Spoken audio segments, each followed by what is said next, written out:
Hi, Namaskar, dear students. How are you?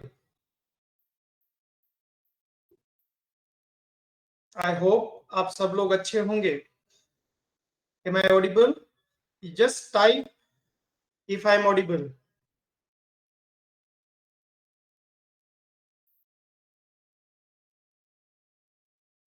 Okay, good.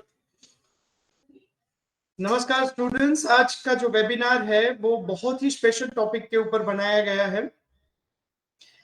जैसे दुनिया में बहुत सारे डिसिप्लिन है, बहुत सारे फील्ड्स है. वो सारे फील्ड्स में से अगर देखा जाए तो pharmacy is the only field that has the highest number of career opportunities are available.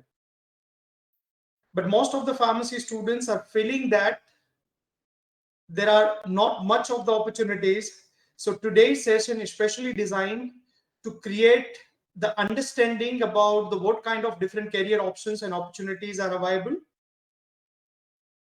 The second important point is what are the important key factors you have to keep in mind for making the selections.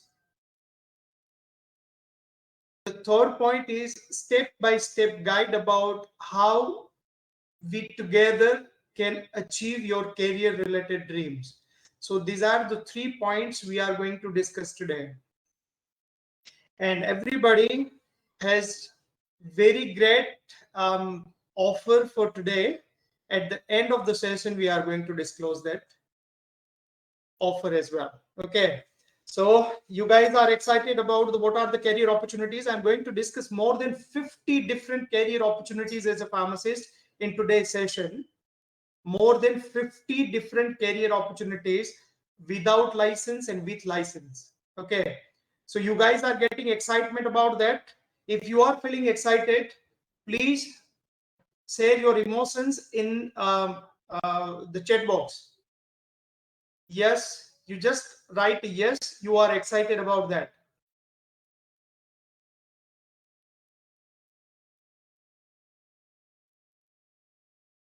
Okay. Okay. Okay. Perfect. So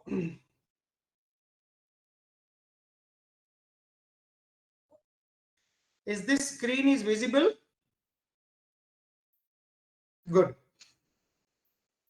As a pharmacist, when we are talking about pharmacist as a career, there are two different kind of options are available. One is called the license and the other one is a non-license career options. When we are talking about license related career options, that is a clear indication about you can work as a pharmacist and pharmacy technician. When we are saying you have opportunities to work without license, you can work as an industrial pharmacist. You have opportunity to work in different kind of research organizations. You can work in some of the novel career options, and also you have an opportunity to work in management related scopes and opportunities. So let's we start from the non-licensing options first. Non-licensing. So when we are talking about industry,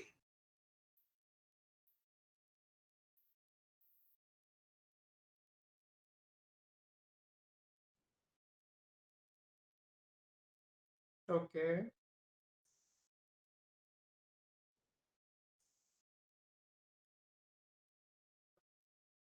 Okay, when we are talking about industrial options, these are the various industries we can work in. As a pharmacist, we should not have to focus to work only in pharmaceutical industry.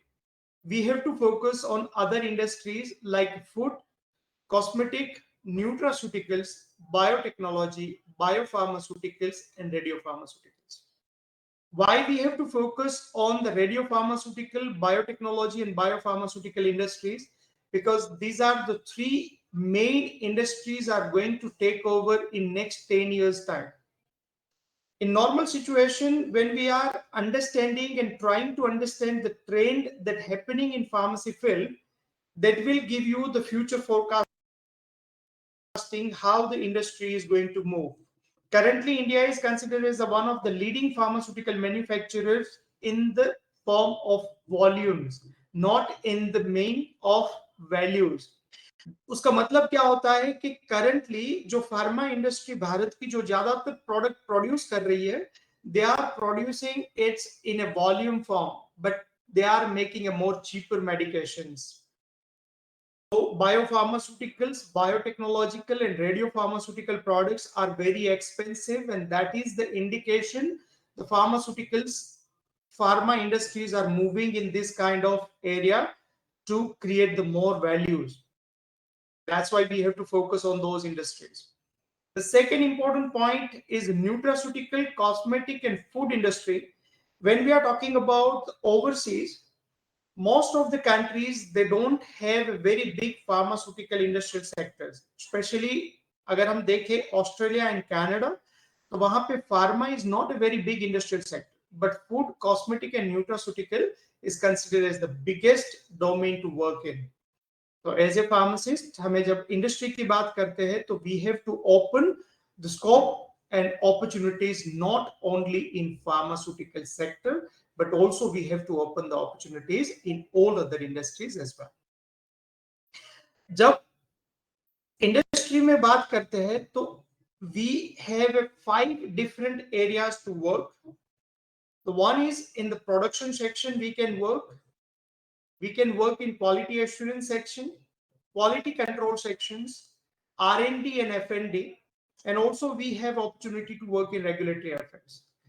So these are the 7 different domains and 5 different positions. When we multiply that, that means we have 35 different metrics of opportunities are there. 35 different metrics of opportunities are there. That means there are more than 5,000 openings at any given point of time in anywhere in the world.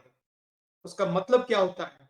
आप दुनिया के किसी भी देश में रहोगे, कहीं पे भी आप जॉब्स के लिए उसकी अपॉर्चुनिटी को ओपन करोगे, तो ये 35 मैट्रिक्स को अगर आप कंबाइन करके देखना चालू करोगे, तो at any given point of time there are 5,000 jobs openings you will get. वो बात अलग है कि आपको मिलेगी या नहीं, पर jobs will be available. That's why you have to think about the industrial section, not only in pharma. यही की है अभी जो industrial pharmacy opportunity का जो की है, वो यही है कि you don't have to limit yourself to find out employment only in the pharmaceutical industry. You have to think about the other industries as a career options. Okay. Some of the students are very good in the field of research. Those students who have to think about the research is divided into 6 different areas. One is a molecular biological research. What is molecular biology? Molecular biological research means the students is trying to find out the pathogenesis of the disease condition. When you are trying to find out the pathogenesis, अगर आपको pathogenesis की समझ आएगी, तो आप नई drug की discovery में बहुत ही आगे जा सकते हो. अगर आप disease condition and genomic analysis को समझ पाओगे, तो आने वाले टाइम में data science, AI and biomedical research में बहुत बड़ा जो इनोवेशन हो रहा है, वहां पे आप काफी कुछ कर सकते हो. तो डिजीज पैथोजेनेसिस की अंडरस्टैंडिंग, बायोकेमिस्ट्री की अंडरस्टैंडिंग, न्यू ड्रग डिस्कवरी की understanding, all these kind of sections comes under the molecular biology. So those students who are interested in the laboratory based research, they always have to focus to get into molecular biology related subjects. The second option is the clinical research. Clinical research is one of the biggest area anywhere in the world. And as a pharmacist, you have a great opportunity to find out your place in all the 5 different phases of the clinical research. Some of the students are very good in nanotechnology and novel dosage form formulations kind of things. So formulation and development related research are also the great opportunities for the pharmacy students. Some of the family students, they are thinking to get into other kind of research options like epidemiological studies, pharmacoeconomics, biostatistics. So these kind of fields are one of the biggest domain in the government agencies of the developed country. That's why the pharmacy students would have to look into the opportunities in the epidemiological studies as well. Some of the students, those who are looking for opportunities in pharmacology, toxicology, and pharmacovigilance. So those kind of opportunities are also there. So when we are talking about research, broadly, we have to divide the research in three different areas. One is the cellular level research, second is formulation level research, and third is survey-based epidemiological research. So based upon your strength, your likings, and your future prospect, you have to think about the which research field is more suitable for you. Okay, so some of the students are not interested in research, they are not interested and they are not good in the industrial areas, but they are very good in the management fields. So when we are talking about management, we have to think management in the different way.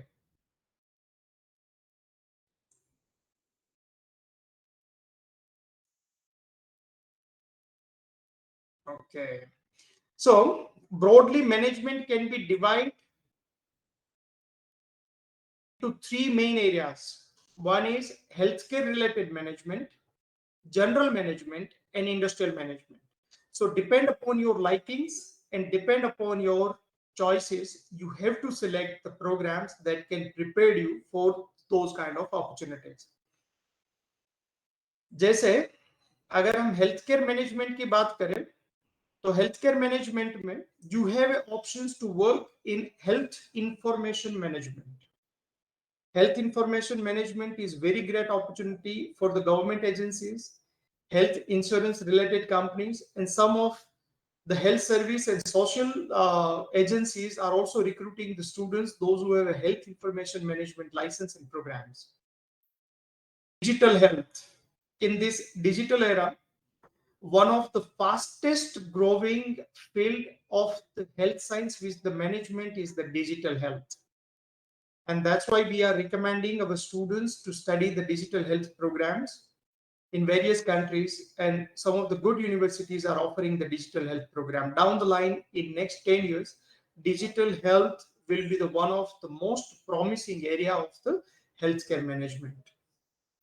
So the students can opt for such kind of opportunities as well. Another area is a healthcare administration. There's a widespread opportunities, and there are so many research are recommending the healthcare administration is growing at the rate of 9% annually. This industry is growing at the 9% annually, but the salary is little bit less. When we are thinking about the protection, definitely healthcare administration will be the choice for the students to find out the employment. And public health program is a broad spectrum program. When we are talking about public health, there are subdomains and the specialization in various areas, but public health administration is also the good opportunities for the students, those who are interested in like traveling field related jobs, and also the students are interested to get their employment in the government agencies. Okay, so there's healthcare management related programs, also the good choice of programs students can opt for. Some of the students are very good in the general management. They are thinking they don't want to study, any kind of technical programs. They are not interested to build their future only in the pharma or health related industries, but they are very much open and they want to learn some of the broad spectrum management skills, and they find out the employment in health industry or life science industry or non-life science industry. in that situation, international business management is one of the biggest opportunity area, and the supply chain management. In our last 12 years experience, we have seen so many good pharmacy students, especially girls, they have opt for the HRM, human resource management programs, and currently they are doing it good in the HRM as a human resource manager. Okay, so supply chain management is also good, HRM is also good option. That's why we have to think about such kind of the broad spectrum opportunities. And in our last 12 to 14 years of exposure, we have seen some of the students are very good in financial management, and they have selected the programs like pharmacoeconomics and financial management, and they are doing a really good success in their field. Another area, some of the students are very good in communication. They are very good in preparing the plannings. So those students have to select the marketing programs. When we are talking about marketing programs, that further divide into three different subdomains of marketing. One is a market research analyst. Second is strategic marketing management. And third is digital marketing and brand management. अगर आप देखोगे तो किसी pharma company में सबसे ज्यादा salary अगर किसी को मिलती है तो प्रोडक्ट डेवलपमेंट मैनेजर को मिलती है. दे आर अ सब domain of the marketing management. अगर आप बहुत अच्छे हो फार्मेसी में, you have a good management skills, good communication skills, you have international exposure, study international business management program with strategic marketing management program.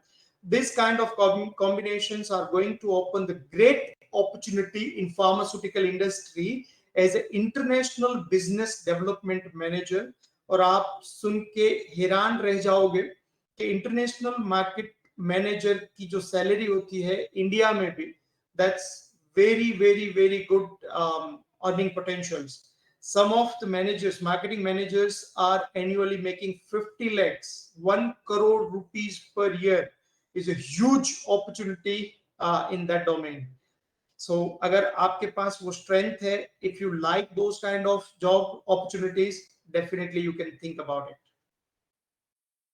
And recently I have seen the trend among the students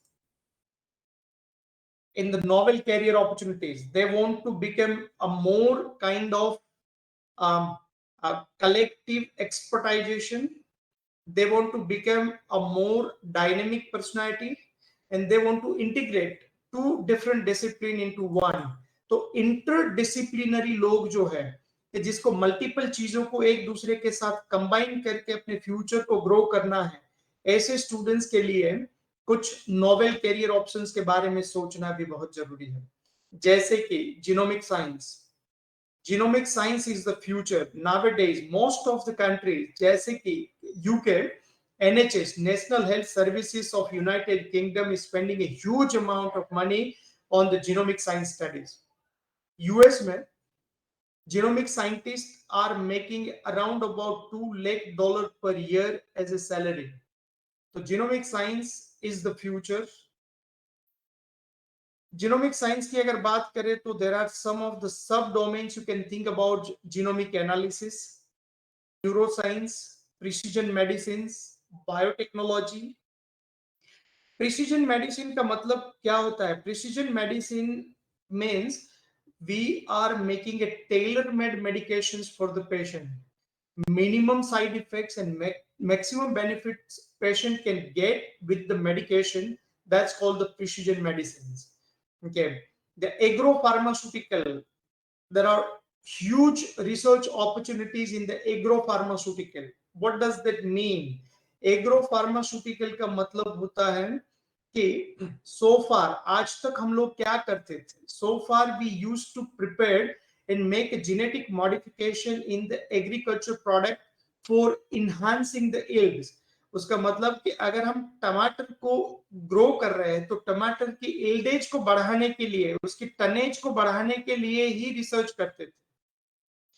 और टमाटर में से lycopene का extract करके we used to make the capsules and tablets of the lycopene and giving it to the patient. That was the so far this kind of things were happening. But nowadays the change, ये change ऐसा हो रहा है कि टमाटर की size छोटी की जाए और उसमें लाइकोपेन की कॉन्सेंट्रेशन बढ़ाई जाए ताकि टमाटर itself is going to behave as a capsule. And there are numbers of clinical research are supporting this evidence. Isolated compounds are not as effective as in a whole form we are providing to the patient. So agropharmaceutical में ये एक option है, उसमें बहुत सारे immunological improvement की भी opportunities है. तो those students who are interdisciplinary grow करना चाहते हैं, agropharmaceutical is the future. Immunology, immunological studies में बहुत बहुत बहुत बड़ा स्कोप है. अगर आप देखोगे तो इम्यूनोलॉजी की सिर्फ इम्यूनोलॉजिकल फील्ड में रिसेंटली लास्ट 3 साल में around about 200 companies has registered with the innovative immunological therapy options. Okay, genomic engineering, that is also one of the great upcoming opportunities in the field of genomic science.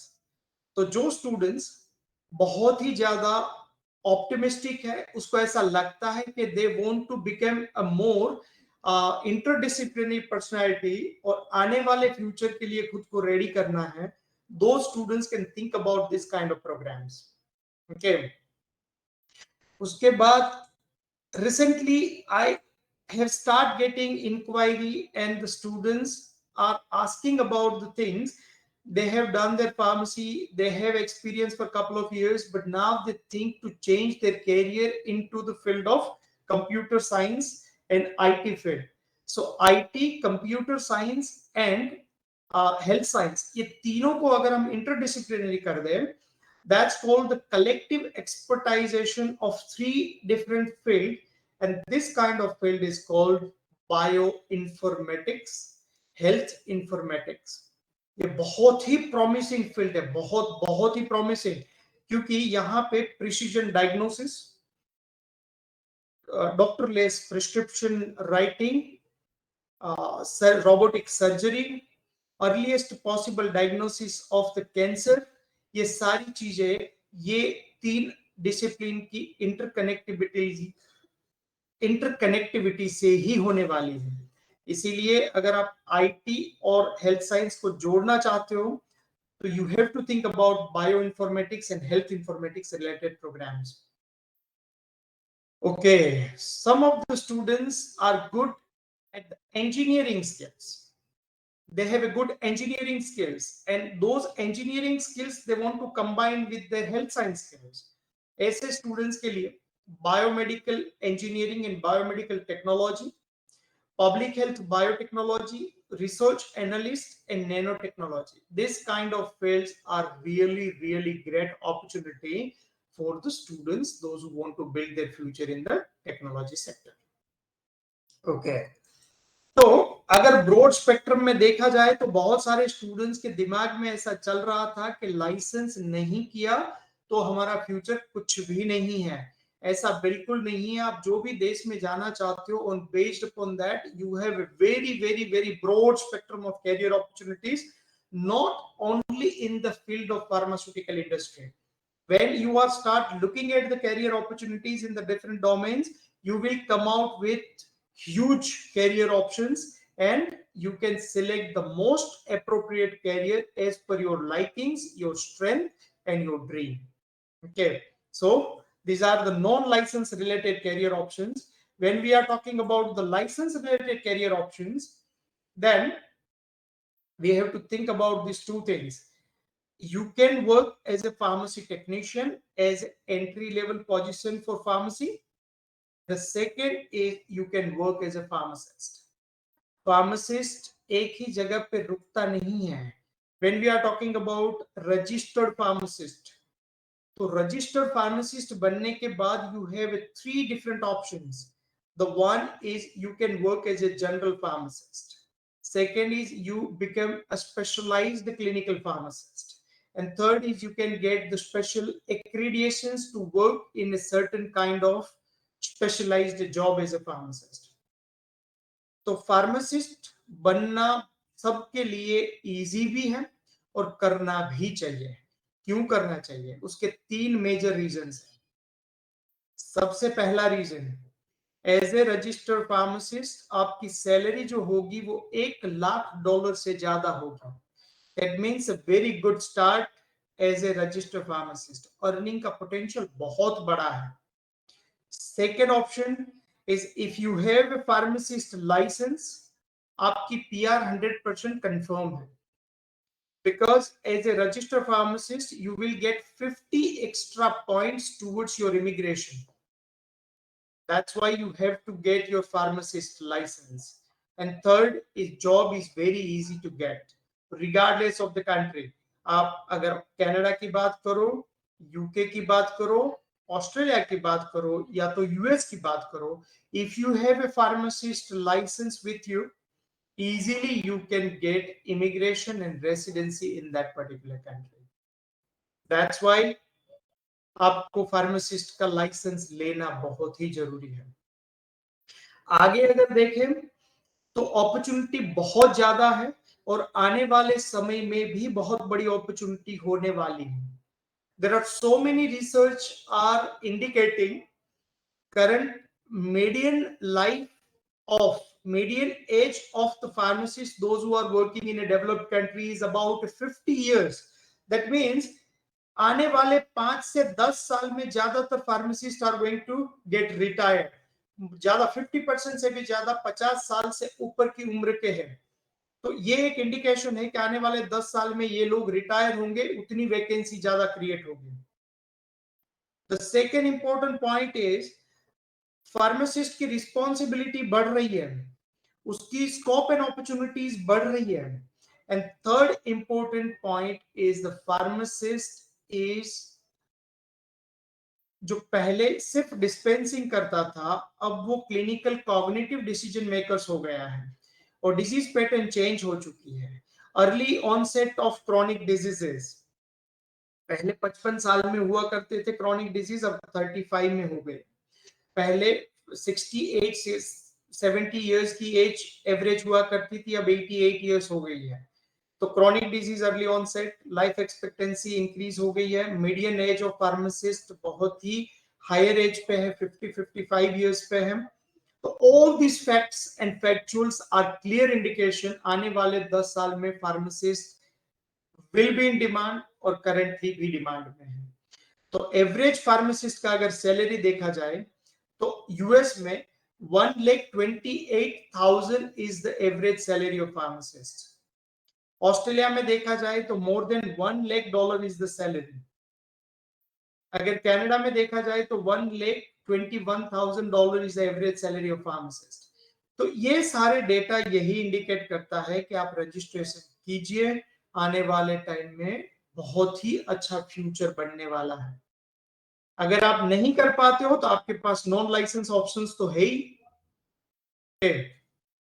अगर कोई student specialisation करना चाहता है, जैसे as a general pharmacist you can work in community hospitals and critical care centres, पर अगर कोई specialised करना चाहता है तो आपके पास बहुत सारे ऑप्शंस है। यहाँ पे मैंने कुछ लिखे हैं। डायबिटिक एजुकेटर बन सकते हो, डिजीज स्टेट मैनेजमेंट फार्मासिस्ट बन सकते हो, जेनेटिक फार्मासिस्ट बन सकते हो, आप पेडियाट्रिक फार्मासिस्ट बन सकते हो, इन्फेक्टियस डिजीज में आप स्पेशलाइज कर सकते हो, ऑन्कोलॉजी में कर सकते हो, इन्फेक्शन में कर सकते हो। बहुत सारे स्पेशलाइज्ड सेक्शन है जहां पे एज ए फार्मासिस्ट आप स्पेशलाइजेशन करके काम कर सकते हो। फार्म डी के बच्चे खास करके इसको बोलते हैं रेसिडेंसी प्रोग्राम। ओके, तो रेसिडेंसी प्रोग्राम करने के बाद you will open the opportunities in the specialized area.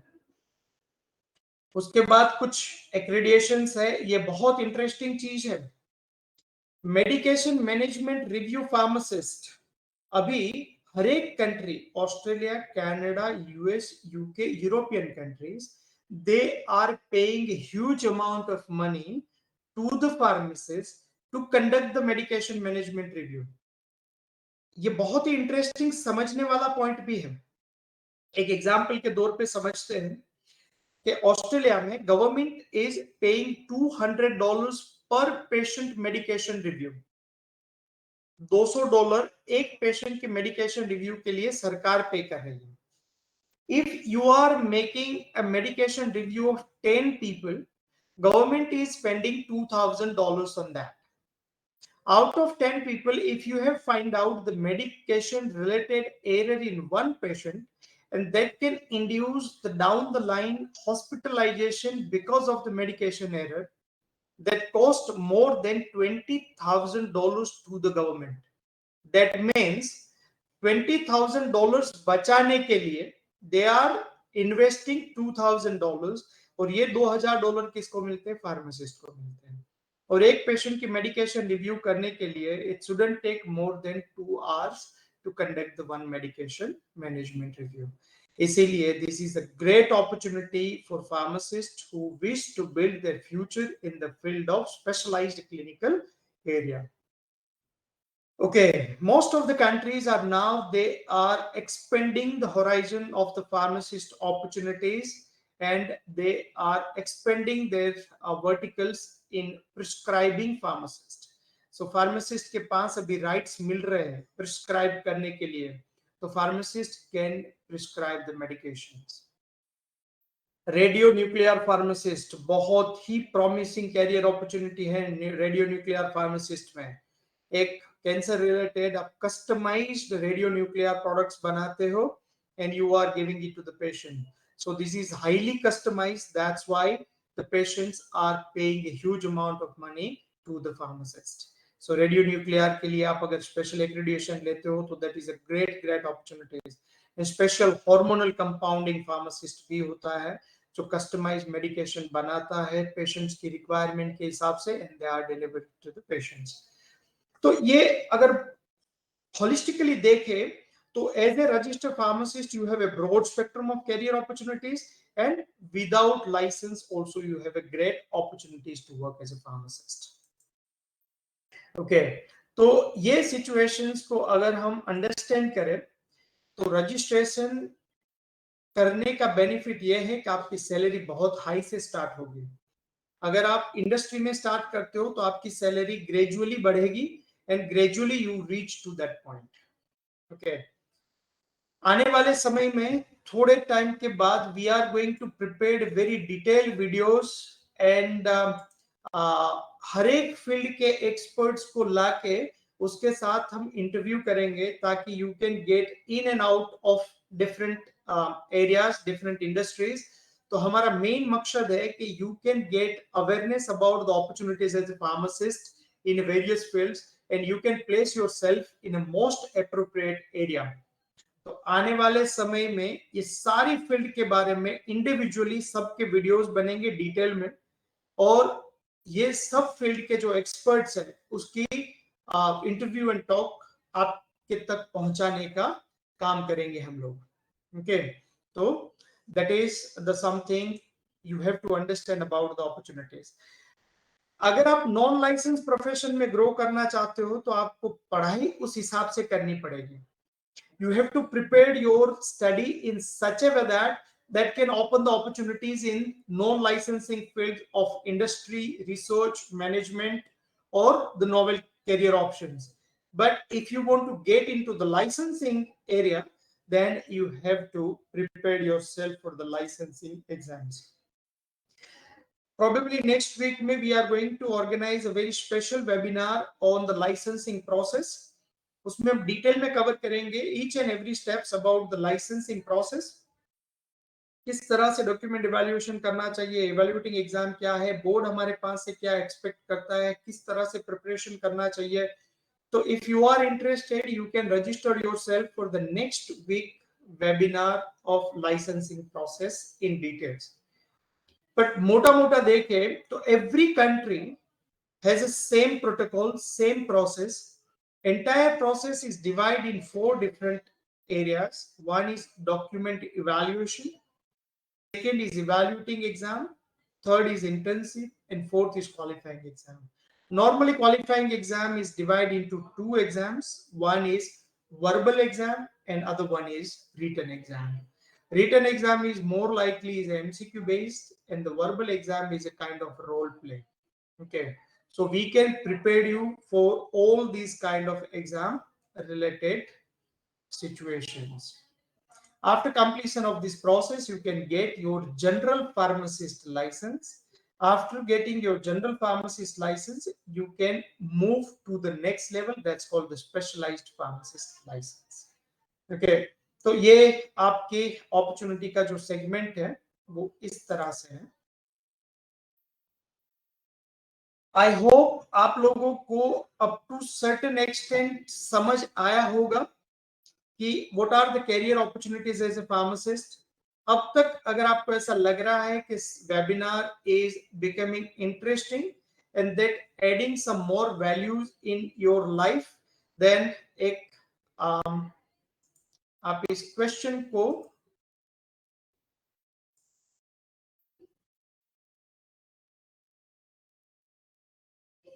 आपका आंसर देना जरूरी है. ओके, तो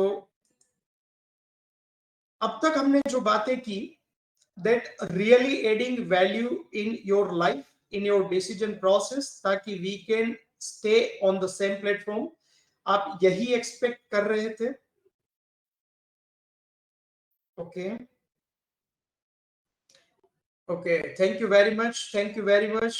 All the students are giving a really good response, and pretty much every students are saying they are very happy about it.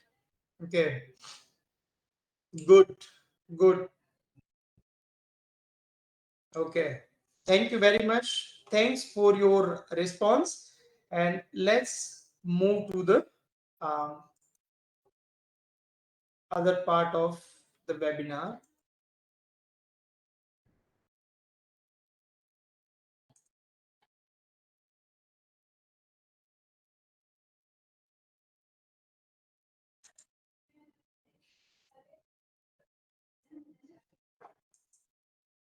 Okay, so अब तक हमने बात की, वहां पे बहुत सारे कैरियर ऑप्शंस हैं. More than 50 different kind of career options in front of you. तो फिर तो आप कंफ्यूज हो जाओगे कि क्या सिलेक्ट करें, कहां पे सिलेक्ट करें, कौन सी जगह पे पढ़े, कौन से लोकेशन में पढ़े. तो that is going to become more confusing. इसीलिए आप एक बार अंडरस्टैंड कर लीजिए कि पूरा बकेट क्या है. आप एक शॉपिंग करने के लिए जा रहे हो, आप समझ रहे हो, आप शॉपिंग करने के लिए जा रहे हो कैरियर का. तो पहले आपके पास एक पूरा मार्केट प्लेस आ गया. मार्केट प्लेस में देख लिया कि बहुत सारी चीजें हैं, पर ऐसा तो नहीं है कि आप सब कुछ ले पाओगे. आपको कुछ स्पेसिफिक चीजें लेनी है. तो आप जो सिलेक्शन करोगे, that selection need to be done on based upon certain criterias. तो वो क्राइटेरियाज कौन से हैं? सबसे पहले कोर्स को किस तरह से सिलेक्ट करना चाहिए, ये बहुत बहुत इंपॉर्टेंट क्वेश्चन है. ओके, आप किसी भी कोर्स को पसंद करते हो उससे पहले आपको कुछ क्वेश्चंस पूछना बहुत जरूरी है. ये 6 क्वेश्चंस अगर आपने प्रॉपर फॉर्मेट से पूछ लिए और आपने इसके आंसर्स आइडेंटिफाई कर लिए, तो आप कभी गलती नहीं करोगे कोर्स की सिलेक्शन करने में. सबसे पहले ये समझिए कि मैं जो कोर्स लेने के लिए जा रहा हूं उसका करंट ट्रेंड क्या है, उसका फ्यूचर ट्रेंड क्या हो सकता है. मैं जो प्रोग्राम लेके जा रहा हूं वो लोकेशन में रियल में ये प्रोग्राम के बेस पर मुझे क्या मिल सकता है. एग्जाम्पल से देखते हैं. अगर आप इंडिया में पढ़ते हो, आपकी फार्मेसी, आपके प्रोफेसर्स के साथ आपकी डिस्कशन होती है और आप पूछते हो कि सर मुझे कौन से विषय में, कौन से सब्जेक्ट में I have to do my masters, M pharm कौन से सब्जेक्ट्स में करना चाहिए. तो 90% of your professors are giving answer of what. क्या आंसर देंगे? आप लिखिए, टाइप करके बताइए मुझे कौन से सब्जेक्ट में वो आंसर देंगे,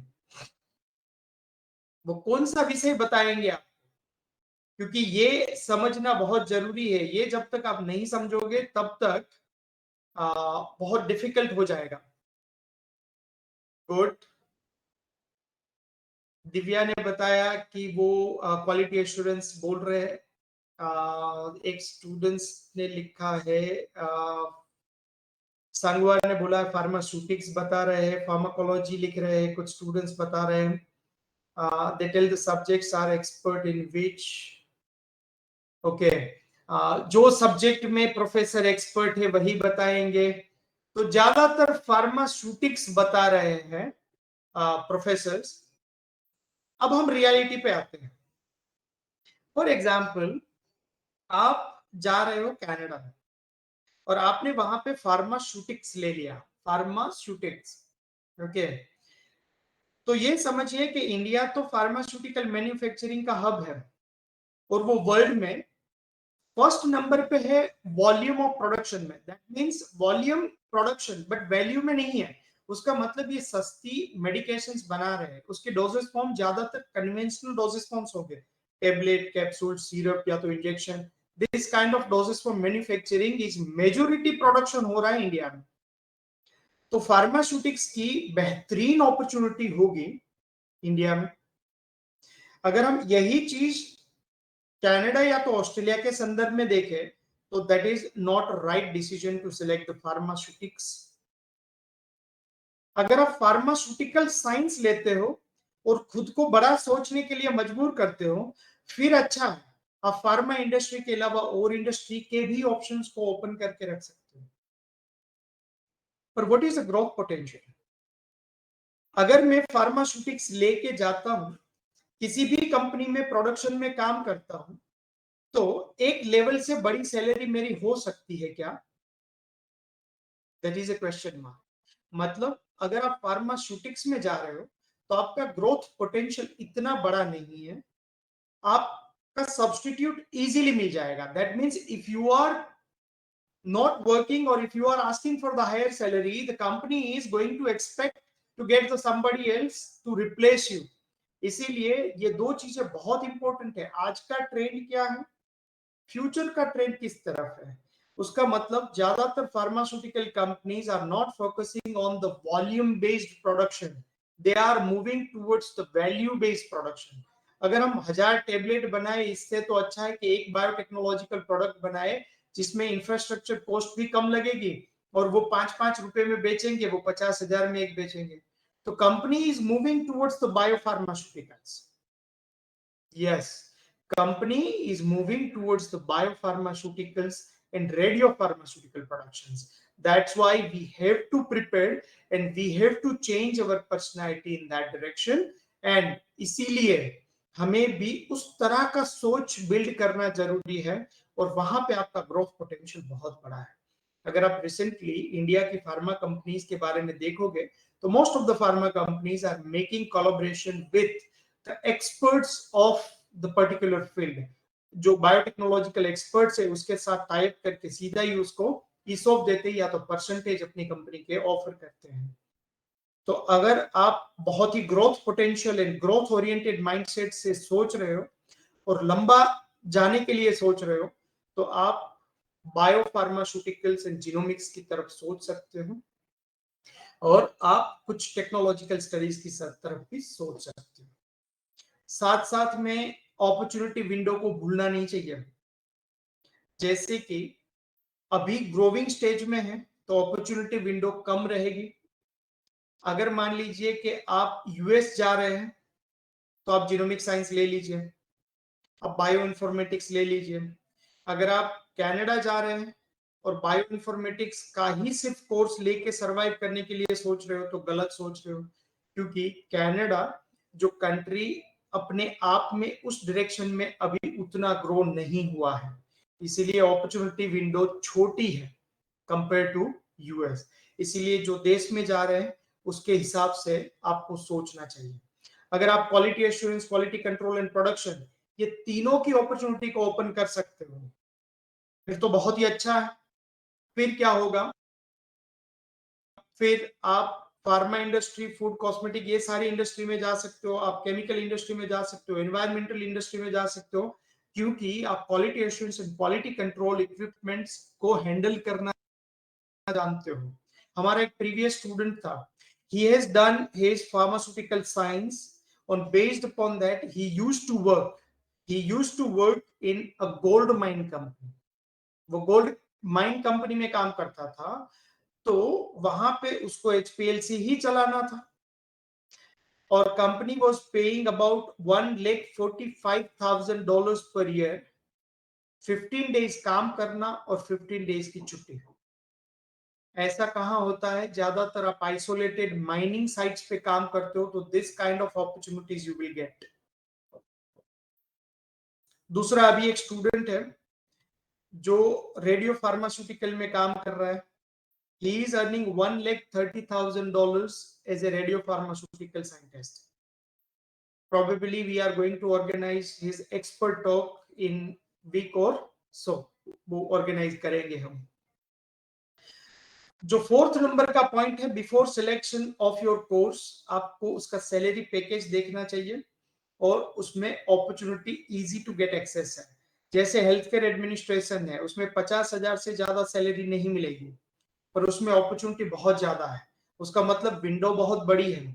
आप जॉब थोड़ी सी भी मेहनत करोगे तो मिल जाएगी, पर आप ये एक्सपेक्ट करते हो कि हेल्थ केयर एडमिनिस्ट्रेशन करने के बाद आप $1,00,000 कमाओ, तो दैट इज डिफिकल्ट। ओके, तो ये इस तरह से we have to set our matrix, और ये मैट्रिक्स सेट करने के बाद हमें कोर्स का सिलेक्शन करना चाहिए। ये सारे प्रोजेक्शन की बात हुई कि हम प्रिडिक्ट करें और वो हिसाब से हम कोर्स की पसंदगी करें।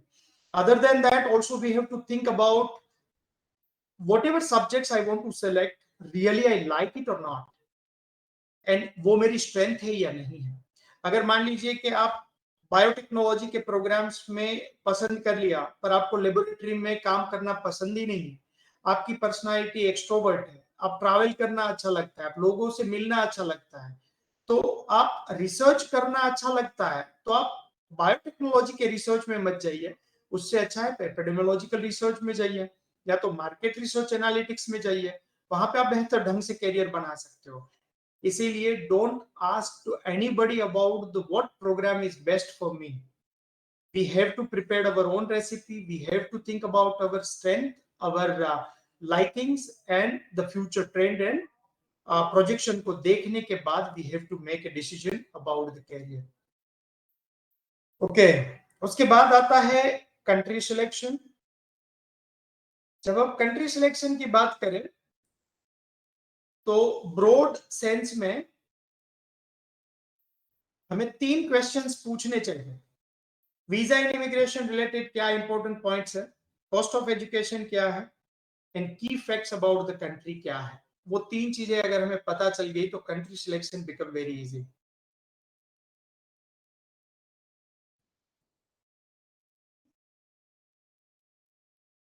ओके, वीजा के रिलेटेड ये 6 क्वेश्चंस पूछना बहुत जरूरी है। मैं विदेश पढ़ने के लिए जा रहा हूं या PR के लिए जा रहा हूं? That is very important question. Always you have to ask. If you are planning to go to get the permanent residency, then always you have to select the country that offer the permanent residency. That means practically बात करें तो Canada and Australia are the best option for getting the permanent residency. The second होता है कि I want to study the world class university से पढ़ना है, masters ही पढ़ना है, तो फिर आप ऑस्ट्रेलिया चले जाइए। If you are thinking about the getting education and getting employment in PR should be little bit more easier than Canada, चले जाइए। इसीलिए country selection need to be done on based upon what is your expectation of the immigration. Citizenship is another point always you have to keep in mind. Permanent residency के बाद citizenship के options available है या नहीं, that is very very important. और ये entire process पूरी करने में कितना टाइम लगता है। जैसे यूएस की बात करें तो यूएस में ग्रीन कार्ड मिलना, H1 मिलना, H1 से ग्रीन कार्ड से सिटीजनशिप बहुत लंबी जर्नी होती है।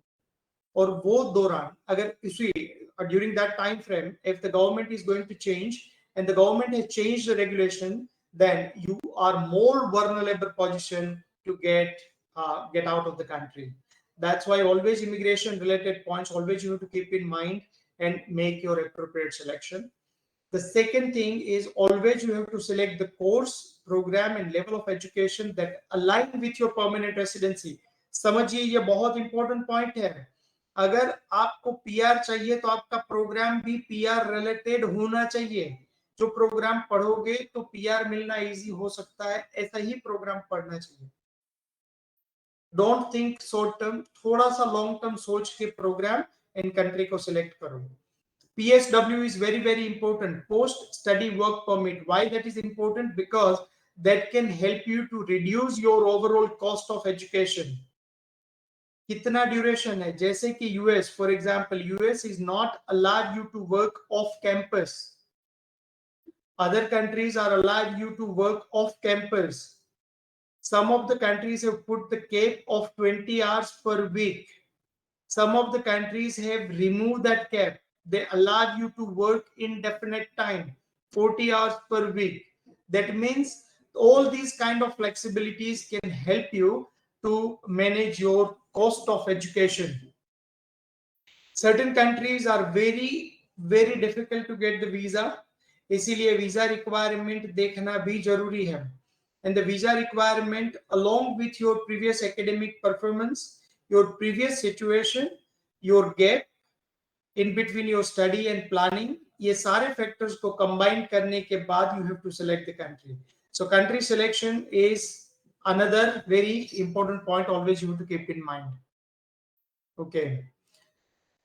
उसके बाद another point is cost of education. Cost of education, work right कितना है आपको, वर्क राइट्स के बाद आप पार्ट टाइम जॉब ले सकते हो, नहीं ले सकते हो, ड्यूरिंग स्टडी आप कितना अर्न कर सकते हो, एवरेज पार्ट टाइम जॉब में कितना पैसा मिलता है, आप जितने पैसे डाल रहे हो उसका रिटर्न ऑन इन्वेस्टमेंट क्या है, आपका रिकवरी पीरियड क्या है. फॉर एग्जाम्पल मान लीजिए कि आप अगर कनाडा में जाते हो और $35,000 इन्वेस्ट करते हो, अगर आप ऑस्ट्रेलिया में जाते हो और 60,000 या तो $50,000 इन्वेस्ट करते हो, तो वहां पे 34,000 है, वहां पे 50,000 है. पर 2 साल की पढ़ाई जब खत्म करोगे, by the end of 2 years of your education, your overall expense will remain the same. क्यों? Because Australia, during your part-time job, you are likely to earn about $20 per hour. In Canada, you are likely to earn $12 per hour. That means you have equal expense. In that sense, you have to make your ROI, how much you are investing and what the recovery period of your investment getting back to you. आप tension मत कीजिए, Pharma Vision can help you out to analyze all these things. On based upon that, we are going to suggest you everything. Okay, course, country, सारी चीजें. कुछ की fact समझना बहुत बहुत जरूरी होता है कि मैं जो कंट्री में जा रहा हूं वहां पे उसके रिलेवेंट अपॉर्चुनिटी है या नहीं है. ये बात तो ऐसी हो गई कि अगर आप सिरेमिक इंजीनियरिंग पढ़ के अहमदाबाद में जॉब ढूंढोगे तो कैसे मिलेगी, आपको सिरेमिक इंडस्ट्री जहां पे है वहां पे ढूंढनी पड़ेगी. तो मैं जो पढ़ रहा हूं उसके रिलेवेंट अपॉर्चुनिटीज में जो देश में जा रहा हूं वहां पे है या नहीं. आज तक का मेरा रिकॉर्ड है, ज्यादातर स्टूडेंट्स को मैं ये क्वेश्चन पूछता हूं कि आप जो कंट्री में जा रहे हो उसका पॉपुलेशन क्या है, वो आपको पता है क्या. तो most of the time students don't know about the population. आप सोचिए, आप जिस कंट्री में जा रहे हैं वहां पे ही प्रोडक्ट बेचने वाली है कंपनी. ओके, अगर वहां पे पॉपुलेशन नहीं है तो जॉब्स कैसे मिलेगी उतनी. इसीलिए पॉपुलेशन के साथ dependent jobs, always we have to understand which country is best for me, और वहां पे पॉपुलेशन एंड जॉब्स की अलाइनमेंट क्या है. किसी देश का, कनाडा का पॉपुलेशन 2.5 to 3 CR, ऑस्ट्रेलिया का 2.5 to 3 CR, यूएस का पॉपुलेशन 35 करोड़, यूके का 7 करोड़ के ऊपर है. तो आपको एक्चुअली थोड़ी समझ होना जरूरी है व्हाट इज द पॉपुलेशन, और आपको एक बेंचमार्क के साथ कंपैरिजन करना भी जरूरी है. जैसे कि गुजरात का पॉपुलेशन है अबाउट 7 करोड़, तो 7 करोड़ लोग गुजरात में रहते हैं, तो उससे कितना बड़ा है कंट्री, उससे कितना छोटा है, that can give you the hint about putting the position of yourself, about the understanding the country. हर एक देश की इकोनॉमिक ड्राइविंग फैक्टर्स होता है. जैसे ऑस्ट्रेलिया है तो वहां पे agriculture, environments and mining are the big driving factors. Okay, gradually technology में वो ग्रो कर रहे हैं. जैसे यूएस है फॉर एग्जांपल, तो US is innovation, research, IT, genomic science, novel, जो भी सारी चीजें हैं उसकी ग्रेट अपॉर्चुनिटी है। अगर हम कनाडा की बात करें तो आप किसी भी इंडस्ट्री में एंट्री लेवल की जॉब्स के लिए अगर प्रिपेयर्ड है तो Canada is the best country to go. Okay, अगर यूके आप थोड़ा सा रिसर्च ओरिएंटेड प्रोग्राम्स और इनोवेटिव की तरफ अगर जाना चाहते हो तो UK is the best option.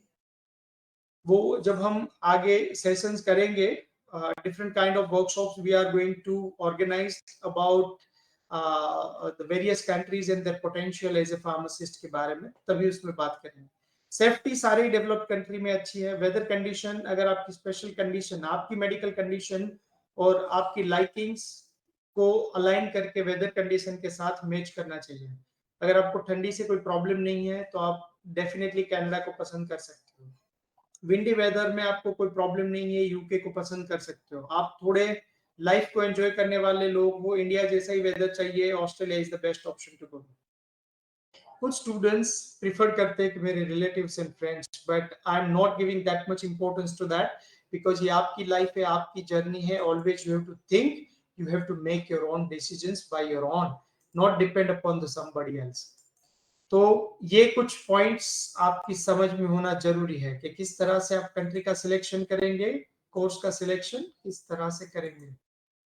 उसके बाद कुछ पॉइंट्स है यूनिवर्सिटी, कॉलेज एंड लोकेशंस के बारे में, तो उसको हम क्विकली कवर कर लेते हैं कि अगर आपको कोई इंस्टीट्यूट पसंद करना है तो सबसे पहले उसका रैंकिंग क्या है वो देखिए, वो इंस्टीट्यूट गवर्नमेंट है या प्राइवेट है वो देखिए, आप कौन सी पढ़ाई के लिए जा रहे हो। अगर आप मान लीजिए कि कनाडा की बात करें तो कनाडा में आप जा रहे हो एंट्री लेवल प्रोग्राम्स में ही ज्यादा अपॉर्चुनिटीज है, तो ideally you have to study from the community colleges. But when you are planning to go to Australia, UK and US, then definitely you have to go to study from the one of the best university in that country, because your primary objective is to get the best quality exposure and education, especially in the research related education. तो ये decide करना बहुत जरूरी है कि कौन से देश में जा रहे हो और कौन से लेवल का एजुकेशन करना जरूरी है ताकि आप वहां पे जॉब को प्रिफर कर सको। और हर एक यूनिवर्सिटी की कुछ ना कुछ स्पेशलिटी होती है। जैसे फॉर एग्जांपल हम बात करें, अगर वर्ल्ड की नंबर 1 फार्मेसी यूनिवर्सिटी, तो वो ऑस्ट्रेलिया में मोनाश यूनिवर्सिटी है। अगर आप यूके जाना चाहते हो तो आप ऐसी यूनिवर्सिटी को पसंद करो कि वहां पे आज तक ज्यादातर लोगों को नोबेल मिला हो, ऐसी यूनिवर्सिटी प्रिफर करो ताकि वहां पे रिसर्च की फैसिलिटी बहुत ज्यादा अच्छी हो। अगर आप कनाडा जा रहे हो तो फॉर एग्जांपल आईटी के स्टूडेंट हो तो आप कॉनेस्टोगा को पसंद करो। अगर आप फार्मेसी के स्टूडेंट्स हो और आप फार्मास्यूटिकल साइंस पढ़ना चाहते हो तो uniqueness at the Durham college. अगर आप डिजिटल हेल्थ पढ़ना चाहते हो, मोहक is the best option. Okay, तो इस तरह से जो प्रोग्राम की यूनिकनेस, उसका इंफ्रास्ट्रक्चर उसके साथ अलाइन होता है। So this points we have to keep in mind for the university selection. और sometime the same kind of programs are offered by two different institutes, but the tuition fees में बहुत बड़ा अंतर होता है। Then you have to think about the which university or which institutes is more cost effective है। Okay, और university is preparing you for the employment, ये बहुत जरूरी है। और हर एक इंस्टीट्यूट की परफॉर्मेंस इंडिकेटर्स देखना जरूरी है कि वो इंस्टीट्यूट से प्रीवियसली एम्प्लॉयर्स कितने हैप्पी है, पिछले जितने स्टूडेंट्स पास आउट होके निकले हैं वो स्टूडेंट्स का एम्प्लॉयमेंट रेशियो कितना है। This kind of points always we have to keep in mind for the selection of the institutes. उसके बाद आता है लोकेशन। लोकेशन में बहुत सारे स्टूडेंट्स ये पूछते हैं कि सर अगर मुझे मैनेजमेंट पढ़ना है और आइसोलेटेड जगह पे जाकर मैनेजमेंट पढूं तो ऐसा नहीं करना चाहिए, बिकॉज आप जब मैनेजमेंट पढ़ रहे हो तो always you to prefer to study from the big city like Toronto, Melbourne, Sydney. यहाँ पे अगर आप पढ़ोगे तो आपका एक्सपोजर अच्छा रहेगा और वहां पे ही आप आपकी कम्युनिटी के साथ बिल्ड कर पाओगे और खुद को प्रिपेयर करके अपॉर्चुनिटी के लिए रेडी कर पाओगे। ओके, तो बेसिक फैसिलिटी वो लोकेशन में क्या है, बेनिफिट्स क्या है। अगर आप कुछ प्रोविंस में जा रहे हो और वहां पे परमानेंट रेसिडेंसी के एक्स्ट्रा बेनिफिट्स है तो डेफिनेटली आपको वो चूज करना चाहिए। अगर वहां पे कॉस्ट ऑफ लिविंग कैसी है वो देखना जरूरी है। ओके, तो all these kind of factors you have to keep in mind for selection of your ideal location. तो सिलेक्शन 4 पैरामीटर्स से होता है, course selection, country selection, location and university related points. Okay, I hope students आपको कुछ points समझ में आए होंगे यहाँ पे। If that makes sense to you, आप एक चैट बॉक्स में यस लिख के भेज सकते हो कि यस, ये दो चीजों को अगर मैं क्लब करूं तो that can give me a broader spectrum of understanding about the what need to be done. और लास्ट में हम क्यूएनए करेंगे। क्यूएनए में we are going to discuss about the more specific questions of the students, those who are expecting to get the answer from this webinar. Okay, thank you Monica, thanks Maggie. Okay, thanks Ashish, thank you very much. Okay, Om, thank you very much. Thank you very much Snehal, thanks. Okay, so these are the points always we have to keep in mind for making a decisions about the career. And now we move to the last component, and then we are going to discuss about the specific things. Okay.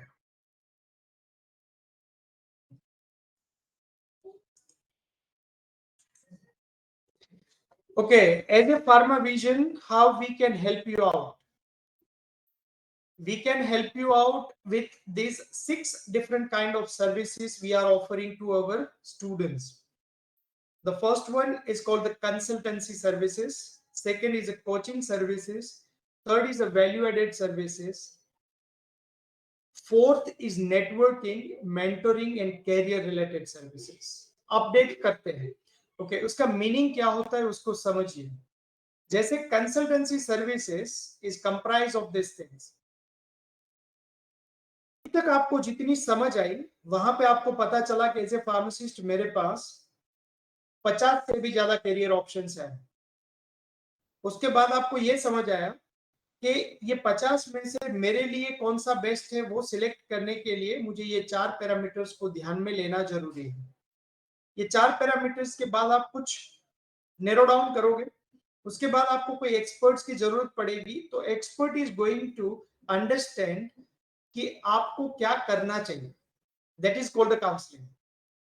Once we have decided आपका counselling इस तरह से होना चाहिए, this is the best program for you, this is the best country for you, this is the best institute for you. उसके बाद second step आता है करियर प्लानिंग। करियर प्लानिंग का मतलब होता है कि you need road map, how you are going to achieve it और कितना टाइम लगेगा। That means that career planning should be divided into 3 years plan and 5 years plan. आज से लेके, for example I am sitting in 2023, फरवरी 2023 से लेके मुझे अगस्त 2026 तक मैं कहां पे हूंगा। तो अगस्त 2026 तक मेरा गोल क्या है। जो स्टूडेंट्स मुझे मिले हैं उसको पता होगा कि मैं क्लियर उसको पेपर में लिख के देता हूं कि आपका गोल अगस्त 2026 तक ये होना चाहिए। You become a registered pharmacist. You should have a job as a pharmacist. Your earning minimum $1 lakh should be there, and your PR application need to be done. That achievement should be achieved by the time of August 2026. अब वहां से 2 साल और add करें तो दिसंबर अगस्त 2029 से लेके 2030 तक कहां पहुंचना चाहिए। वहां तक का क्लियर प्लानिंग आपका ये होना चाहिए कि I should get citizenship of that country, I have at least 4 years of experience, I have done my prospective study. जो मेरा फ्यूचर गोल है, मुझे जो आगे मूव करना है, जो एक्सपोनेंशियल ग्रोथ पोटेंशियल वाला जो कोई प्रोग्राम है वो खत्म हो जाना चाहिए। I should be ready to move where I get the majority of the career options. जैसे कि कोई स्टूडेंट्स कनाडा गया है, उसको रिसर्च में अपॉर्चुनिटी चाहिए, तो कनाडा में सिटीजनशिप मिल गई, पैसे कमा लिए, 4 साल का एक्सपीरियंस हो गया, जीनोमिक इंजीनियरिंग में, जीनोमिक साइंस में उसने मास्टर्स कर ली या हेल्थ इंफॉर्मेटिक्स में, और वो ये मास्टर्स करने के बाद ही can move to USA, because USA can give a broader spectrum of career opportunities for those kind of students. ये ऑप्शन एंड अपॉर्चुनिटी दुनिया के सारे देशों में है। जैसे अगर हम बात करें कि इनिशियली स्टूडेंट है selected to go to Australia, समझिएगा ये बहुत ही ब्यूटीफुल कॉन्सेप्ट है। अगर आप इनिशियली ऑस्ट्रेलिया चले गए, you have completed your masters in Australia for 2 years. During that time, you have passed your KPS exam, become registered pharmacist, done your permanent residency.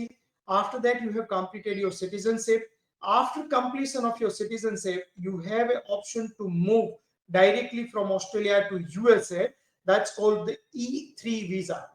90% of the agencies in India, they don't know about the opportunities from Australia to US. और उसकी एक बहुत ही beautiful facts है, 10,000 लोगों को साल में, एक साल में 10,500 लोगों के लिए 10,500 people can apply for E3 visa to migrate from Australia to US. आज तक का रिकॉर्ड है, किसी एक साल में 5,000 से ज्यादा एप्लीकेशन नहीं हुई है। That means that is very very easy, very very shape. आप अगर ऑस्ट्रेलिया जाके पढ़ाई करते हो, पढ़ाई खत्म करने के बाद if you want to move to USA, you can easily migrate and move with the help of E3. That E3 is a special visa that is reciprocal relationship between US and Australia only. तो वो E3 visa में दुनिया का दूसरा कोई लोग apply नहीं कर सकते हैं। इसीलिए आपका करियर प्लानिंग तगड़ा होना चाहिए, 3 साल का और 5 साल का। We are going to help you to build your career plan like that. आपकी सिलेक्शन में हेल्प करेंगे, आपकी एडमिशन प्रोसेस में हेल्प करेंगे। एडमिशन प्रोसेस में we are going to take care of everything, document collection आपके पास से, आपका एसओपी प्रिपरेशन, आपकी एप्लीकेशन का फॉलोअप, उसके बाद we are going to get your offer letter. जैसे ही ऑफर लेटर आ गया, उसके बाद we are going to help for your admission process. की एडमिशन प्रोसेस में कंप्लीट करने के बाद we help you for your visa preparation, visa document preparation, आपके फाइनेंशियल डॉक्यूमेंट्स की preparation. If you need any education loan, we can help you and we are going to provide you and connect you with the right resources for your education loan. We help you for your scholarship related activities. There are 2-3 different kind of scholarships are there. We are going to guide you for how to achieve those kind of scholarships. GIC applications के लिए we can help you, interview preparation, online visa application, आपकी medical appointment bookings, biometrics and visa application, visa follow up, post visa guidance. Post visa guidance का जो part है वो value added services में आपको यहाँ जाने के बाद आपका एकोमोडेशन, एयरपोर्ट पिकअप, वहां से आपका नेटवर्किंग करवाना, आपको वहां जाके जीआईसी का अकाउंट किस तरह से एक्सेस करना है, वहां पे किस तरह की चीजें लेके जाना चाहिए, what are the skill sets you have to acquire beforehand. Okay, ये सारी चीजें वैल्यू एडेड सर्विसेज में we are going to offer you. This is the one part that's called the consultancy services. दूसरा part है that's called the coaching. Coaching में 2 type की coaching we are going to provide you. One is IELTS preparation and other one is the licensing exam preparation.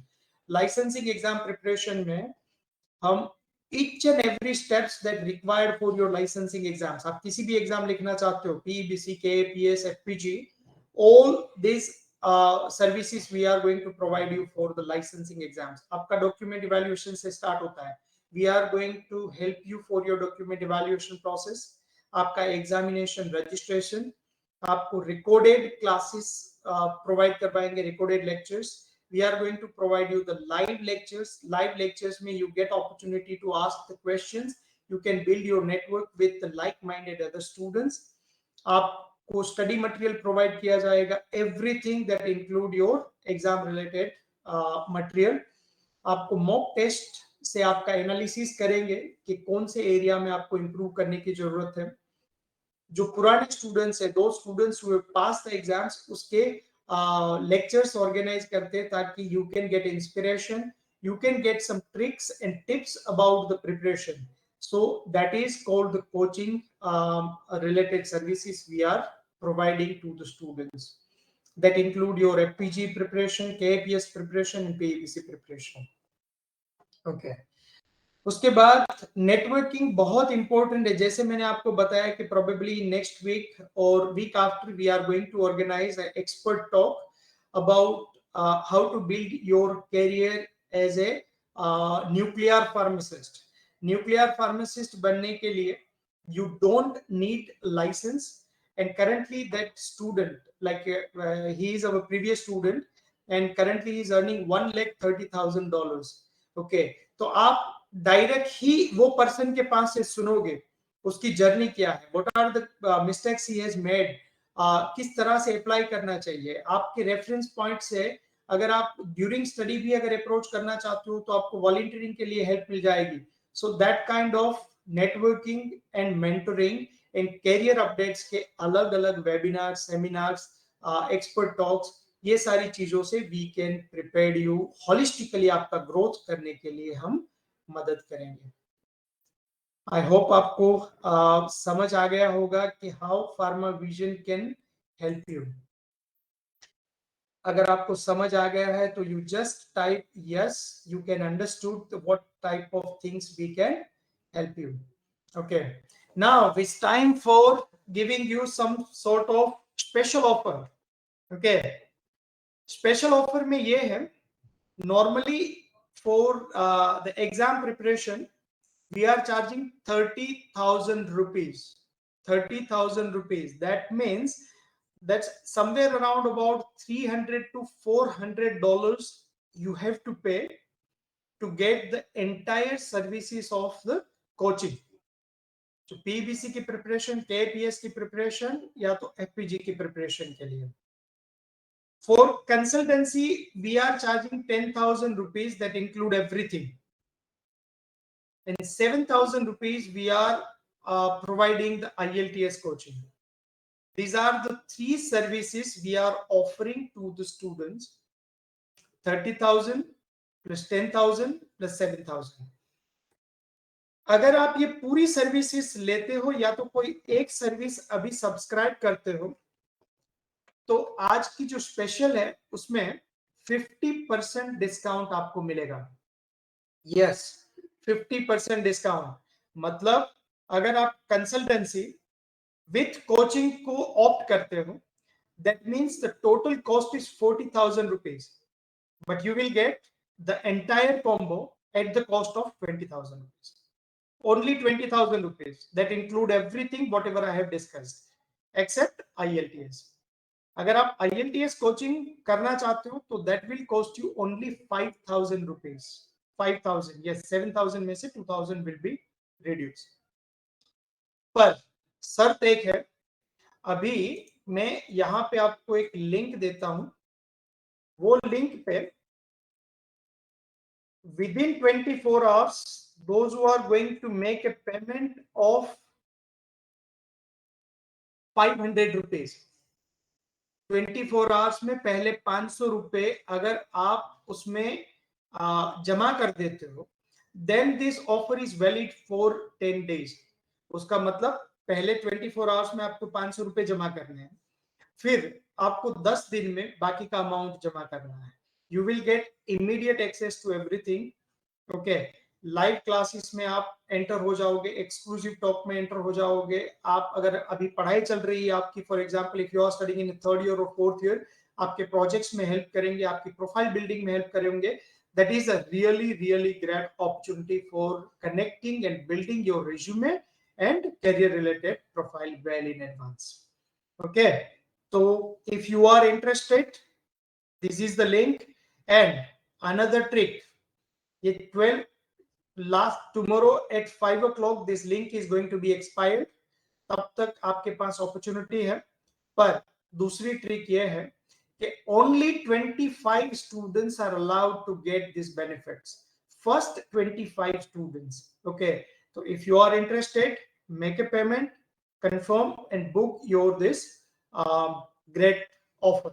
Okay, thank you very much. Whatever points I would like to share with you, that has been done. And now we are going to move to the next part, that's the Q&A. Whatever questions you have, you can ask to me and I can give the answers of those questions. Okay, so validity of this course, link की validity सिर्फ tomorrow at 5 o'clock तक की ही है। Link में 500 rupees पे करने के बाद you have opportunity for 10 days to make the payment. That means by the end of this month, 1st of March तक आप बाकी का पेमेंट पे कर सकते हो। थर्ड इंपॉर्टेंट पॉइंट, आपको जो एक्सेस दिया जाएगा that access is for lifetime. जब तक आप फार्मासिस्ट नहीं बनते हो तब तक आप फार्मा विजन के साथ जुड़े हुए हो। लाइफ टाइम एक्सेस है आपको। That make sense? Okay, let's move to the different questions. Currently, I am going to complete my PharmD 4th year in June. And when should I plan to join the class? Okay, ये बहुत ही beautiful question है। I think Rucha Patel, she has asked the question. Ideally, if you are studying in a PharmD, this is the right time to prepare for the class, because if you are, once you are ready with your theoretical and the practical understanding of the pharmacy practice and license related preparation, in 5th and 6th years you will get a great opportunity to utilize that knowledge, and also you get a great opportunity to build your resume. आप आपकी publications कर सकते हो, आपकी research paper को approval में ला सकते हो। अभी से आप वर्ल्ड के बेस्ट जो रिसर्चर है या तो प्रोफेसर से, उसके साथ नेटवर्किंग बिल्ड करने में हम आपको हेल्प करेंगे, आपके प्रोजेक्ट्स में हेल्प करेंगे। Okay, so this is the right time to connect with PharmaVision, and this is the best time for preparation. Yes, ये offer is valid for PEBC, KPS and FPG, तीनों preparation के लिए है। Those students who want to go to UK, उसकी OSPEP की planning and preparation के लिए भी ये offer valid है। Okay, pharmaceutical technology at the MS University in 2023 have done 3 online courses and internship in data science. Which country is better for my career?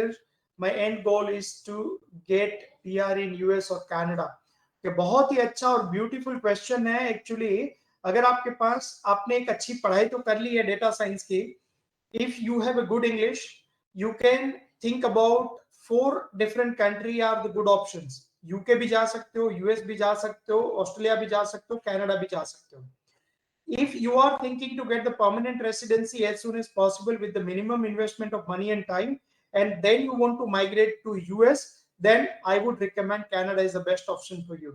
Okay, and select the 1-year program on based upon your previous study experience, and your Canadian 1-year experience will directly open the opportunities of permanent residency. That is the best option. Okay, बोसरा का जो question है, that is I am planning for KPS in July, when should I enrol in coaching? Okay, अगर आप जुलाई के लिए plan कर रहे हो तो this is absolutely right time. जुलाई, अगर आपको थोड़ा सा गैप है तो आज से अगर आप प्रिपरेशन करोगे तो within couple of months time you are going to familiar with your clinical science will be completed, and last के 2 महीने you have to keep for your exam related mock test and exam की revision के लिए रखना चाहिए, क्योंकि KPS is very very expensive exam, and if you are not afford to make a multiple time exam के लिए मत जाइए, क्योंकि it's very very expensive exam. आप लाखों रुपए उसमें वेस्ट कर रहे हो। इससे अच्छा है अभी से प्रिपेयर करो, थोड़ा थोड़ा प्रिपेयर करते करते आपकी एक लाइफस्टाइल बन जाएगी preparation. Okay, requirement for retail pharmacy business career in Canada and Australia. Wow, बहुत ही अच्छा क्वेश्चन है जिनील का। जिनेल, ये क्वेश्चंस के लिए हम आने वाले टाइम में एक्सपर्ट टॉक में, जो हमारे previous students, those who are running their business as a retail pharmacy business, जो ओन कर रहे हैं कनाडा में, उसकी एक एक्सपर्ट टॉक ऑर्गेनाइज करने वाले हैं। And also we are planning to organise the same expert talk of the Australian registered pharmacist running the pharmacy business. वो आपको बहुत सारी ट्रिक्स एंड टिप्स बताएंगे, किस तरह से प्लान करना चाहिए, आपको लोकेशन सर्च कैसे करना चाहिए, आपकी फार्मेसी में किस तरह के पॉइंट्स आपको ध्यान रखना चाहिए। Everything you will get it from those kind of workshops. Okay. Residency programs. Residency programme mandatory to become a clinical pharmacist नहीं, ऐसा नहीं है। क्लिनिकल फार्मेसी में अगर आपको रेसिडेंसी प्रोग्राम करना है तो residency programme will give you the specialised opportunities, but as a clinical pharmacist you can definitely work on based upon your normal general pharmacist licence. As a clinical pharmacist आप काम कर सकते हो hospitals में, there is no any issue with that. Okay, but if you want to get the very specialized area like oncology में ही आपको specialize करना है, neuro में करना है, then yes, you have to do your residency program. Okay, pharmaceutical science in Durham is a good program. Yes, Marmik, that is a good program, but depend upon आपकी जो likings and choices कौन सी है और कौन सी दिशा में जाना है, उसके बेस पर से yes. Okay. Students, Kinjal का question है, I have completed B Pharma in 2009 and thinking for Canada, but what do you suggest? Which country is good for me? Okay, 2009 में आपने आपकी graduation की है. One of our student, अगर आप हमें सोशल मीडिया पे अगर फॉलो कर रहे हैं तो आपको पता होगा कि more than 12 years gap students, he got a visa of Canada. Okay. But ideally अगर आपका अच्छा एक्सपीरियंस है और 2009 में आपने कंप्लीट किया है and you are very much passionate about building your future, UK जाइए। यूके से आप यूरोप का एक्सेस कर सकते हो। मैंने एक पॉइंट आपको बताया था कि India is one of the leading manufacturer of the pharmaceutical products, but the volume में है, वो वैल्यू में नहीं है। ओके, वॉल्यूम ज्यादा प्रोड्यूस करता है, लेकिन Europe is 75% of the total pharmaceutical value is coming from the Europe. तो आप यूके जाइए, अच्छा सा पढ़ने के बाद वहां से आप माइग्रेट करके यूरोपियन एक्सेस ले सकते हो, और 7 डिफरेंट कैरियर ऑप्शंस है अगर आप यूके जाते हो तो। ठीक है, क्योंकि आपका बहुत बड़ा गैप है इसीलिए, बट आप थिंक कर सकते हो ये सारे पॉइंट्स। पीबीसी एग्जाम के लिए अभी से स्टार्ट कर सकते हो, that is the best option. 1+1 program is good for proactive person, 2 years program is good for reactive person. ये पर्सनालिटी को अंडरस्टैंड करना बहुत जरूरी है। On based upon that we have to make a decision. Second year pharm D, wow Dhruvi, बहुत ही अच्छा, बहुत ही प्रोएक्टिव हो आप। अभी फार्म डी के सेकेंड ईयर में पढ़ रहे हो, और आपको लाइसेंस कनाडा का लेना है। अभी आप कनाडा, ऑस्ट्रेलिया, यूएस वाले चक्कर में मत पड़िए, अभी आप फार्मेसी को अच्छी तरीके से पढ़िए। That should be your main goal. Okay, अगर by the time you are going to complete your 6 year of pharm D, at that time which country is more favorable for you, you have to select that country. Okay, and for that definitely we are going to help you through it. Okay, Kinjal, you have registered for PBC at PharmaVision, तो आप start कर लीजिए, बहुत ही अच्छा option है, हो जाएगा। Okay, what are the procedure to work as a pharmacist in retail pharmacy in Australia? Retail pharmacy में आपको काम करने के लिए सबसे पहला स्टेप होता है document assessment. The document assessment need to be done with the APC, Australian Pharmacy Council. After completion of your document assessment, you have to write for the exam that's called the KAPS, Knowledge Pharmaceutical Science की exam आपको लिखनी है. That exam you can write down from India. अगर आपने वो exam पास कर ली, APC is going to provide you the assessment letter. And based upon that assessment letter, you are going to apply for various kind of visa options like 189, 190 and 490. These kind of visa options are available, and those who want to go on based upon student visa, they can go there. उसके बाद वो pharmacy board के साथ register होगा, pharmaceutical Australian Pharmaceutical Board. Okay, Australian Pharmaceutical Board के साथ register होके they can start doing their internship, and they after that they have to write intern oral and intern written exam. Don't worry about it. Probably in next week we are going to organize a detailed pharmacist licensing exam related webinar. Okay, thank you very much. बहुत सारे students ने इतना अच्छा response किया, and that was a really great learning for me. अभी एक last आपको ये पोल मेरे लिए आंसर करना है कि किस टाइप के प्रोग्राम्स और किस टाइप के वेबिनार्स में आप ज्यादा इंटरेस्टेड हो। ताकि मुझे पता चले कि आपको जो चाहिए वो टाइप के वेबिनार्स में कंडक्ट कर सकूं।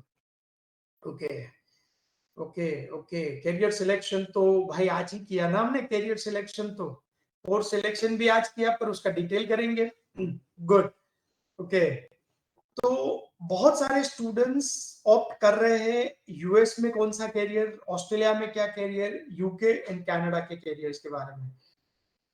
गुड गुड, बहुत अच्छे रिस्पॉन्सेस आ रहे हैं, like around about 64% students are 65% are saying Canada, 37% students are saying Australia, और 41% is a course selection. Wow wow, बहुत अच्छा। चलो, तो नेक्स्ट सीरीज जो हम चालू करेंगे, आपको लगता है कि हम सीरीज चालू करें कि एक पूरा एक 4 वीक की एक सीरीज जिसमें हम सिर्फ और सिर्फ ऑस्ट्रेलिया के बारे में बात करें, और ऑस्ट्रेलिया के मैं वीडियोस बना के आपको यूट्यूब में अगर भेजता रहूं, ओके, तो आप उसको देखोगे। ओके, तो ये पूरा महीना हम डेडिकेट करते हैं किसी एक कंट्री के ऊपर। वो कंट्री में हम सारी चीजें कवर करेंगे, कौन से कोर्स, कौन सी यूनिवर्सिटी, किस तरह से यूनिवर्सिटी सिलेक्ट करना चाहिए, कितने वीजा के टाइप्स होते हैं, किस तरह से वीजा में प्रिपेयर करना चाहिए, everything we are going to cover in those kind of YouTube videos. तो पहले से ही आप पहले सब्सक्राइब करके रख दीजिए, या नेक्स्ट वीक से हम स्टार्ट कर देंगे। ओके, और पहली सीरीज बनाते हैं स्टूडेंट्स की डिमांड के हिसाब से, पहली सीरीज बनाते हैं कनाडा के ऊपर और दूसरी सीरीज बनाते हैं ऑस्ट्रेलिया के ऊपर। चलो एक काम करते हैं, पहली सीरीज ऑस्ट्रेलिया के ऊपर ही बनाते हैं, क्योंकि कनाडा में बहुत कुछ स्टूडेंट्स को पता है, पर ऑस्ट्रेलिया में बहुत सारी चीजें अभी मिक्स चल रही है, इसीलिए पहली सीरीज ऑस्ट्रेलिया के ऊपर बनाते हैं। Done. Thank you very much students for really really great आपका रिस्पॉन्स देने के लिए।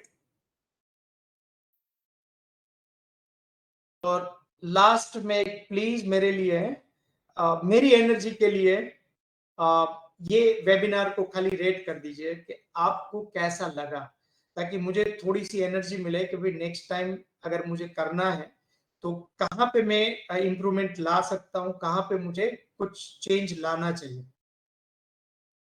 Okay, good. Thank you very much, dear students. Thank you very much for your very great response. 67% and almost 80% students are saying they are giving more than 9 stars. Wow. Thank you very much, dear students. Thanks for that. Okay. And ये भूलिएगा मत, ये आपको जो मैंने आज offer दिया है वो ऑफर कल तक वैलिड है। आपको ये लिंक ईमेल में भी मिल जाएगी, और जल्दी से मिलते हैं, ऑन बोर्ड करते हैं, and we are going to start discussing the various kind of different webinars in series. Okay, thank you very much, have a good time, take care, bye bye.